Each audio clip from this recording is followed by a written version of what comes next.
दोस्तों, तमिलनाडु के विजय थालापति ने छात्रों पर एक आदेश जारी किया और उस आदेश को उन्होंने फिर से वापस भी ले लिया। आइए सुनते हैं आखिर क्या था आदेश और क्यों वापस लिया। सोचिए, अगर किसी सरकार से सवाल पूछने की उम्र ही रोक दी जाए तो लोकतंत्र कैसे मजबूत होगा।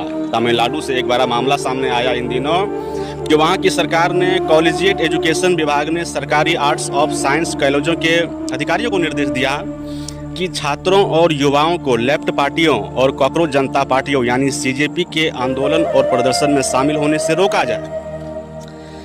फिर निर्देश ही नहीं, शिक्षा विभाग, पुलिस और जिला प्रशासन को मिलकर कार्रवाई करने की बात भी कही और कॉलेजों से कार्रवाई के रिपोर्ट भी मांगी। लेकिन कहानी यही खत्म नहीं हुई मेरे दोस्त। इस आदेश पर जमकर सवाल उठे और विरोध भी हुआ और फिर 19 अगस्त को तमिलनाडु सरकार ने अपना यह विवादित निर्देश वापस भी ले लिया। अब सवाल यह है, अगर छात्रों को किसी आंदोलन में शामिल होने से रोकने वाला आदेश जारी ही नहीं करना था तो जनादेश आया कैसे? आखिर आपके अंदर भी कॉन्सेप्ट की क्लियरिटी में कहीं न कहीं कमी नजर आती है। अगर सरकार को लगता है कि किसी प्रदर्शन में कानून व्यवस्था की समस्या हो सकती है तो उसका समाधान सुरक्षा व्यवस्था करना है या छात्रों की आवाज को रोकना है। याद रखिए, लोकतंत्र में सरकार से सवाल पूछना अपराध नहीं है।